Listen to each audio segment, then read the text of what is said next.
సాధారణంగా రాజకీయాల్లో పెద్ద టాస్క్ ఏంటుంటదంటే రాజకీయ నాయకులకి బేసిక్‌గా సాధారణ ఎన్నికలకి అయితే పెద్ద తలకాయ నొప్పి ఉండదు గానీ, మధ్యలో జరిగే బై ఎలక్షన్స్ మాత్రం ఖచ్చితంగా ప్రతి ఒక్క రాజకీయ పార్టీ కూడా చాలా ప్రెస్టేజ్‌గా తీసుకోవాల్సినటువంటి ఆవశ్యకత ఆబ్వియస్‌లీ ఏర్పడుతుంటదక్కడ. ఎందుకంటే సాధారణ ఎన్నికలు ఏదో 5 ఏళ్ళకి ఒకసారి జరుగుతూ ఉంటాయి. సో, అవి గెలిచినోళ్ళు గెలుస్తూ ఉంటారు. అపజయాన్ని మూటగట్టుకున్నోళ్ళు అపజయం చవి చూసుకోవాల్సి ఉంటది. ఇది సర్వసాధారణంగా జరుగుతూ ఉంటది. ఏ రాష్ట్రంలో జరిగే సాధారణ ఎన్నికల్లో.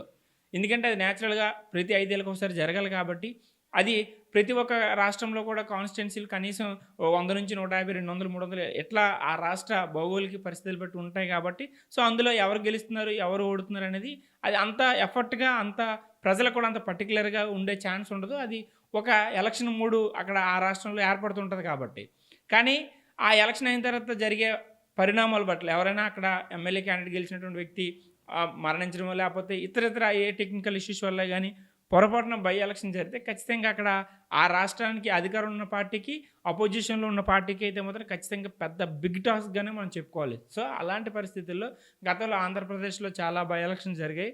సో, ఇప్పుడు పక్క రాష్ట్రంగా ఉన్నటువంటి తెలంగాణలో కూడా ఇప్పుడు జూబ్లీ హిల్స్ ఏదైతే హైదరాబాద్‌లో ఒక ప్రతిష్టాత్మకంగా కాన్స్టిట్యుయెన్సీ అని చెప్పుకున్నటువంటి జూబ్లీ హిల్స్ లాంటి ప్రాంతానికి ఈరోజు అనుకోకుండా బై ఎలక్షన్‌లు ఏర్పడ్డాయి. ఎందుకంటే అక్కడ ఎమ్మెల్యేగా గెలిచినటువంటి మాగంటి గోపినాథ్ గత అనివార్య కారణాలు ఆయన మరణించిన పట్ల అక్కడ బై ఎలక్షన్ అనేది అనివార్యమైంది. సో, ఇప్పుడది ఎన్నికల కమిషన్ నోటిఫికేషన్ ఇచ్చి ఇప్పటికే ప్రచారాలు హోరు ముగిసినప్పటికి కూడా రేపు సో, జూబ్లీ హిల్స్ ఎన్నికలు నవంబర్ 11వ తేదీన జరగబోతున్నటువంటి నేపథ్యంలో ఇరువురు పార్టీలు కూడా ఇప్పటికే ఎన్నికల ఫ్యామ్ అయితే మాత్రం ఖచ్చితంగా అది ఏర్పడింది. ఎందుకంటే ఆల్రెడీ రాజకీయ పార్టీలు కాంగ్రెస్ కావచ్చు, బీఆర్ఎస్ కావచ్చు, బీజేపీ కావచ్చు ప్రధానంగా ఈ 3 పార్టీల మధ్యనే పోటీ నెలకొంది కాబట్టి సో, ఇప్పటికే ఆయా పార్టీలు కూడా ఎత్తులు, పై ఎత్తులు కూడా యేసుకొని ఏ విధంగా అయితే గెలుస్తామనేటువంటి ఆలోచనలు మాత్రం ఇప్పటికీ కొనసాగుతున్నారు. సో, ఇప్పటికే ఏ పార్టీ నుంచి ఎవరు అభ్యర్థులనేది ఒకసారి మనం చూసినట్టయితే గతంలో మనం ఇప్పటికే చెప్పుకున్నాం.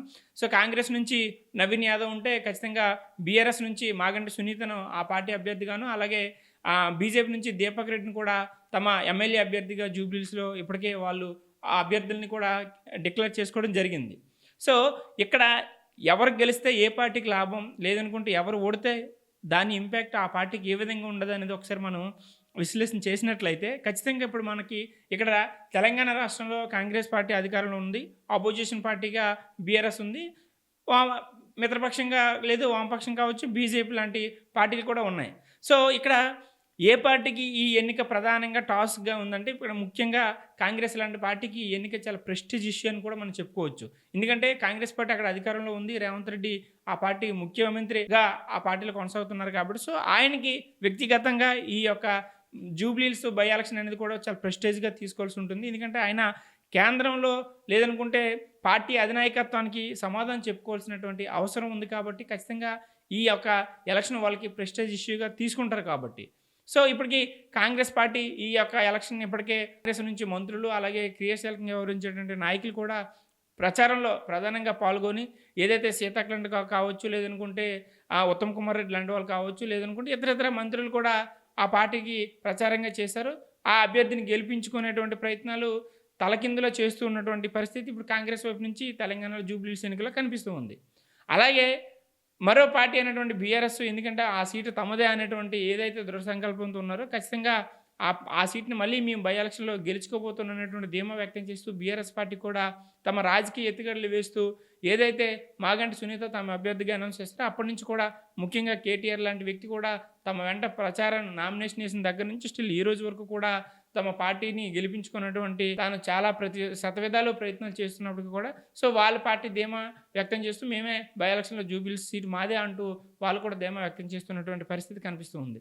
అలాగే బీజేపీ నుంచి ఏదైతే తెలంగాణ రాష్ట్రంలో బీజేపీ అధికారం చేపట్టాలని లేదనుకుంటే బీజేపీ పార్టీ మనుగడ సాధించాలనేటువంటి ఎప్పుడో ఎన్నో ఏళ్లుగా జరుగుతున్నప్పుడు కూడా స్టిల్ ఈ రోజు వరకు కూడా బీజేపీ ఎక్కడ వేసిన గొంగలు అక్కడే అన్న విధంగా ఉంటూనే ఏదైతే బై ఎలక్షన్‌లో ఖచ్చితంగా మేము కూడా పోటీ బరిలో ఉంటామా అని చెప్తూనే అక్కడ దీపక్ రెడ్డిని తమ క్యాండిడేట్‌గా డిక్లేర్ చేసి నామినేషన్ చేసి ఇప్పుడు కూడా వాళ్ళు పోటీలో ప్రధానంగా ఏదైతే క్రియాశీలకంగా వ్యవహరిస్తున్నటువంటి ఈ ఎలక్షన్‌లో ఖచ్చితంగా బీజేపీ, బీఆర్ఎస్ అలాగే కాంగ్రెస్ ఈ 3 ప్రధానంగా పోటీ పడబోతున్నాయి కాబట్టి మేము కూడా గెలవబోతున్నాం జూబ్లీ హిల్స్ ఎన్నికల్లో అనేటువంటి ధీమాను కూడా బీజేపీ వ్యక్తం చేస్తుంది. సో, ఇప్పటికే సెంట్రల్‌లో అధికారంలో బీజేపీ ఉన్నప్పుడు కూడా కొన్ని రాష్ట్రాల్లో బీజేపీ అధికారం కావచ్చు, లేదనుకుంటే పార్టీ డెవలప్‌మెంట్ కావచ్చు ఎన్ని దారులు ఉంటాయి అన్ని దారులు వాళ్ళు ప్రయత్నాలు చేస్తున్నప్పటికీ కూడా తెలంగాణలో బీజేపీ అయితే మాత్రం కొంత బలాన్ని పుంజుకొని, ఎందుకంటే గతంలో మనం చూసాం ఏదైతే ఎలక్షన్స్ జరిగాయో కొన్ని చోట్ల బీజేపీ గెలిచి తమ బలాన్ని నిరూపించుకునే ప్రయత్నం చేసింది. సో, అందులో భాగంగానే ఈరోజు కూడా ఖచ్చితంగా జూబ్లీహిల్స్ ఎన్నికల్లో మేము గెలిచి మా బలం ఎంతవరకు ఉందనేది నిరూపించుకున్నటువంటి స్ట్రాటజీలు వాడుతూనే అక్కడ బీజేపీ పోటీకి నిలబెట్టి ఈరోజు ప్రధానమైనటువంటి ఆ పోటీ బరిలో ఎన్నికల బరిలో బీజేపీ కూడా ఒక పాత్ర పోషిస్తూ ఉంది బీజేపీ పరంగా. సో, ఇప్పటికి మనం ఓవరాల్‌గా చూసుకున్నట్లయితే ఖచ్చితంగా ఇది ఆ సీటు మాదే, మేము గెలవబోతున్నాం అనే ధీమా బీఆర్ఎస్ పార్టీకి ఉంటే, ఖచ్చితంగా రాష్ట్రంలో అధికారంలో ఉన్నాం, ఖచ్చితంగా మేము మళ్ళీ గెలవబోతున్నాం జూబ్లీహిల్స్ సీట్ అనేటువంటి ధీమా కాంగ్రెస్ పార్టీ ఉంది. సేమ్ టైం కాంగ్రెస్ పార్టీ తరపు నుంచి ముఖ్యమంత్రి హోదాలో రేవంత్ రెడ్డి అధిష్టానానికి ఇదొక ప్రెస్టేజ్‌గా తీసుకోవాలి కాబట్టి ఖచ్చితంగా దీని ఇంపాక్ట్ ఒకవేళ ఓడిపోతే కాంగ్రెస్ పరిస్థితి ఎలా ఉండబోతుంది అనేటువంటి విషయాన్ని కూడా వాళ్ళు విశ్లేషణ చేసుకొని ఖచ్చితంగా గెలుపు ధీమాగా మేము ఉన్నామంటూ గెలవడానికి ఎన్ని ప్రయత్నాలు చేయాలో అన్ని ప్రయత్నాలు చేస్తూ వాళ్ళు కూడా అక్కడ ప్రయత్నం చేస్తూ ఉన్నారు. ఇకపోతే బీజేపీ తమ ఏదైతే హ్యూమన్ బీయింగ్ సెంటిమెంటింగ్ ఉందో లేదనుకుంటే ఆ హిందుత్వాన్ని బయటపెట్టి ఆ సెంటిమెంట్ పరంగానూ లేదనుకుంటే రాజకీయంగా అక్కడ ఉన్నటువంటి కమ్యూనిటీ కావచ్చు, లేదనుకుంటే ఈ రిలీజియన్స్ కావచ్చు, ఏ విధమైనటువంటి అవకాశం ఉన్నట్టు ఖచ్చితంగా వాటన్నిటిని మేము క్యాష్ చేసుకొని ఎన్నికల్లో గెలవబోతున్నటువంటి ధీమాను కూడా బీజేపీ అక్కడ వ్యక్తం చేస్తున్నటువంటి పరిస్థితి మనకు కనబడుతుంది. సో, ఇక్కడ ప్రధానంగా మనం చూసుకున్నట్లయితే రేవంత్ రెడ్డి కావచ్చు, బీఆర్ఎస్ కావచ్చు, వీళ్ళిద్దరికీ అయితే మాత్రం ఖచ్చితంగా జూబ్లీహిల్స్ బై ఎలక్షన్ సీట్ అనేది కూడా చాలా ప్రెస్టేజ్ ఇష్యూగా మారింది.